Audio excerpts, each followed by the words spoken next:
Star Wars Clone Wars was a show I watched a lot as a kid when it came out. I was 5 years old and a fanatic for Star Wars since my parents let me watch The Phantom Menace when I was 3, which is a memory I surprisingly haven't forgotten 23 years later. I remember seeing Darth Maul and Obi-Wan fight and thinking, this is pretty badass. Anyhow, at the time the show dropped, Star Wars material was pretty limited. There were 5 films I could watch on repeat, and that was really it. I didn't know about the 80s droid show, the Ewoks film, or the holiday special, so the pool of viewable Star Wars media was pretty slight. And while there was lots of books, I was a child and I couldn't fucking read, nor did I want to. I wanted lightsabers and I wanted to see people die, frankly. That is what appealed to my little child brain anyway. I think the Star Wars films I had seen enough abuse, so when Star Wars Clone Wars dropped, I was pretty excited to have some new content. It was new Star Wars media that would just pop up week by week on Cartoon Network. I remember Aiden and I catching these episodes as they were airing and being absolutely floored. They were everything a kid could want. Pretty much no story, lots of lightsabers. Star Wars Clone Wars was created for much the same reason as most action cartoons of the era. Hasbro had the toy rights to Star Wars and the toys sold well when a new film dropped, but between films, toy sales would start to slow down and dry up a bit. Naturally, Hasbro, Cartoon Network, and Lucasfilm hatched a plan to create shorts that could play at the end of cartoon blocks that were 3 odd minutes long that would advertise and bridge the gap between episodes 2 and 3 of Star Wars, as well as remind kids that the franchise existed and that you should tell your parents to buy more of these fucking toys. A smart ploy, in all honesty. I think the problem with this, however, was that it created a unique art style and the toys looked and scaled slightly differently. Perhaps it was just me, but I never owned these toys and never wanted them. I had a friend who had a few, but he adamantly refused to play with them while playing with the live action iterations. Why? I don't know. Anyhow, that interesting art style came from the mind of Gennady Tarkovsky, the creator of shows like Dexter's Lab and Samurai Jack, though also influencing Craig McCracken's Powerpuff Girls TV show, being one of the directors on that series for much of its run. Really being one of the driving forces behind Cartoon Network in the late 90s and early 2000s.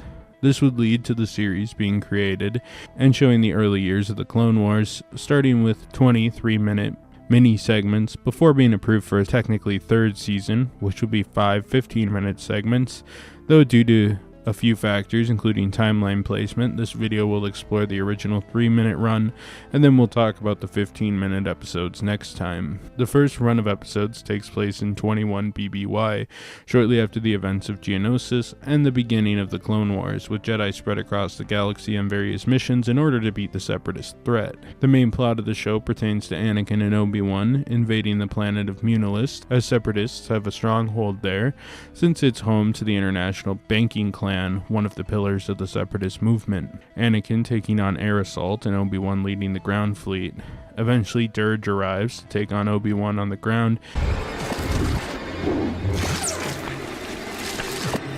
as everyone is a bit mad at Anakin for being a cocky asshole as he often is in the air. Obi-Wan makes it to the Banking Clan headquarters and captures it after seemingly killing Dirge, but sustains heavy casualties as Anakin cleans up the sky. Anakin sees a strange ship, which turns out to be holding Dooku's Dark Jedi apprentice, Asajj Ventress, who eventually leads him to Yavin 4, where the two duel it out. The battle is shockingly close, and Anakin gets angered during the battle, which causes him to touch the dark side a bit, seeing that as the only way to beat Ventress.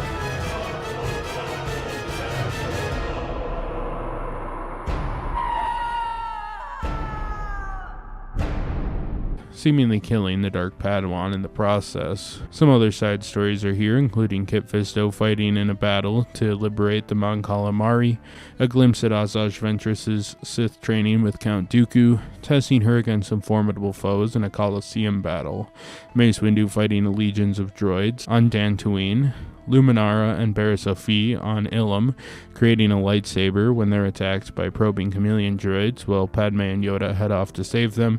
And finally, and most impactful to child me, was General Grievous taking on a small squad of Jedi and Hypori, including one that was just Shaggy from Scooby-Doo as sort of an Easter egg and reference to Warner Bros.' Scooby-Doo franchise. No! Something I'm guessing was encouraged since this show was made for the WB Network, Cartoon Network. The show consists of shorts, so there isn't much to understand in terms of character arcs, but the overall theme is that the Clone Wars have begun and the galaxy's changed a lot from the mood we saw in The Phantom Menace and Attack of the Clones. War has broken out for the first time in a millennia, and now Jedi peacekeepers have become Jedi warriors. New threats emerge like Asajj Ventress, a Sith apprentice and assassin who sort of has a Darth Maul feel but is largely used as a weapon to kill Jedi Knights by Count Dooku.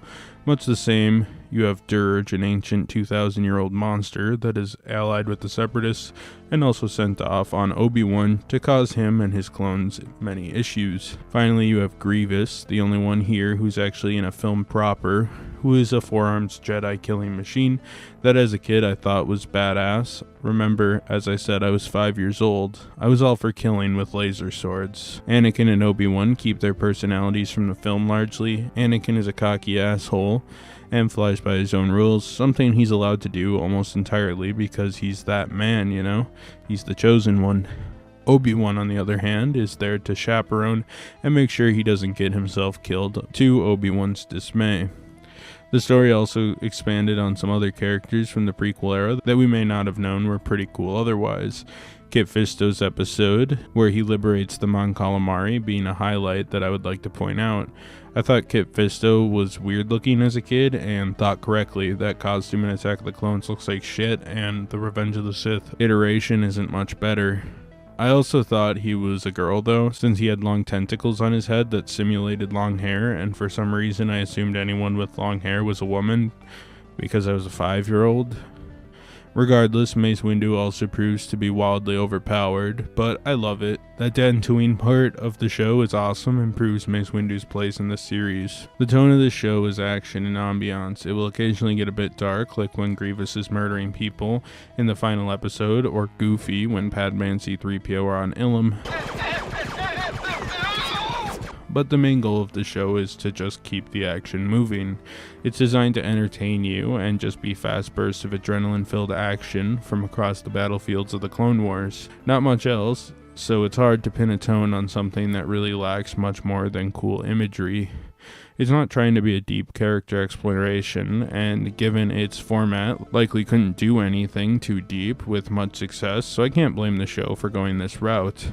Plus, with Star Wars novels fleshing out both main and side characters on top of the films, it's kind of refreshing to just have this show live as what it is, a fast-paced action-adventure TV show. Clone Wars would use John Williams' mounting Star Wars music library for the show, which I think was a smart move. John Williams did great stuff, though I will mention the show largely uses excerpts from songs made for the films, so it's not worth overstating here, since it's largely recycled. Where this show shines brightest in my opinion is the animation, plain and simple. Much like this show's spiritual successor, The Clone Wars, I think it's easy to dislike the character designs, and I get that for sure, but having had grown up in this era of Cartoon Network, it's right up my alley.